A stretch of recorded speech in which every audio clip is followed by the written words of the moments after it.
நினைப்பதை நடத்தும் சூரத்துல் லுஹா. உங்கள் நினைவு ஓயாமல் ஒரு கனவை துரத்தி கிடக்கிறதா?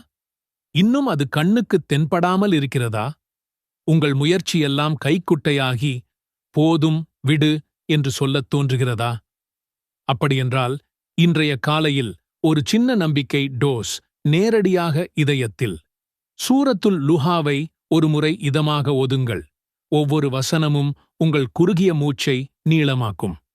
மக்காவில் ஒரு நாள் வஹி வர தாமதம். மக்கள் நபி ஸல்லல்லாஹு அலைஹி வஸல்லம் அவர்களை பார்த்து சிரிப்பார்கள். உங்கள் இறைவன் உம்மை கழற்றிவிட்டான். அந்த ஒரு வரி இதயத்தில் ஊசி ஏறியபடி. அவரது முகம் சுருங்கியது. நாமும் சில சமயம் அப்படித்தானே? நான் தனியாகவா என்ற கேள்வி எக்காலமிடும். அப்போதுதான் வானவர் ஜிப்ரீல் அலைஹிஸ்ஸலாம் வந்து சொன்னார், வத்துஹா வல்லைலி இதா சஜாமா வத்தாக்க ரப்புக வமா கல. சத்தியமாக ஒடுங்கிக் கொள்ளும் இரவின் மீது சத்தியமாக உம்முடைய இறைவன் உம்மை கைவிடவுமில்லை, அவன் உம்மை வெறுக்கவுமில்லை. அது ஒரு குளிர் தண்ணீர் மாதிரி. அதைக் கேட்டவுடன் இறுக்கம் தளர்ந்தது. இருள் ஆழமாக இருந்தாலும் ஒளி சட்டென்று வரும். அடுத்து வரும் வசனம் நமக்கும் சேர்த்து நினைவூட்டுகின்றன. அலம் யஜித்க யதீமன் ஃபஆவ. நபியே, அவன் உம்மை அனாதையாகக் கண்டு அப்பால் உமக்கு புகலிடம் அளிக்கவில்லையா? எத்தனை தடவை நம்மை யாரும் பொருட்படுத்தாத நேரம் இருந்திருக்கிறது. அல்லாஹ் ஒவ்வொரு முறையும் கையை நீட்டி நம்மை எழுப்பி விடுகிறார். நீங்கள் இன்று இருக்குமிடம் யாராலும் திட்டமிடப்படாதது அல்ல. وَوَجَدَكَ ضَالًّا فَهَدَى.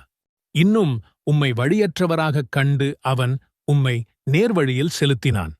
ஒரு நிமிடம் நிறுத்துங்கள். நீங்கள் இப்போது எந்த வழி தவறியிருக்கிறீர்கள்? சில சமயம் தொலைவே திசையைக் காட்டும் முன்னோட்டம். பிறகு வரும் வசனங்கள் நன்றி வலையை விரிக்கின்றன. وَوَجَدَكَ عَائِلًا فَأَغْنَى فَأَمَّا الْيَتِيمَ فَلَا تَقْهَرْ وَأَمَّا السَّائِلَ فَلَا تَنْهَرْ وَأَمَّا بِنِعْمَةِ رَبِّكَ فَحَدِّثْ. மேலும் அவன் உம்மை தேவையுடையவராகக் கண்டு உம்மைச் செல்வத்தால் தேவையில்லாதவராக்கினான். எனவே நீர் அனாதையை கடிந்து கொள்ளாதீர், யாசிப்போரை விரட்டாதீர். மேலும் உம்முடைய இறைவனின் அருட்கொடையைப் பற்றி பிறருக்கு அறிவித்துக் கொண்டிருப்பீராக. ஒவ்வொரு நாளும் ஃபஜ்ருக்குப் பிறகு சூரத்துல் லுஹாவை ஒரு முறை ஓதுங்கள். ஓதி முடித்தவுடன் நீங்கள் துரத்திக் கொண்டிருக்கும் அந்த ஒரு பெரிய கனவை எழுதுங்கள். பிறகு இதுதான் மிக முக்கியமான பகுதி. அதை இன்றே நனவாக்க ஒரு சிறிய அடியை எடுத்து வையுங்கள்.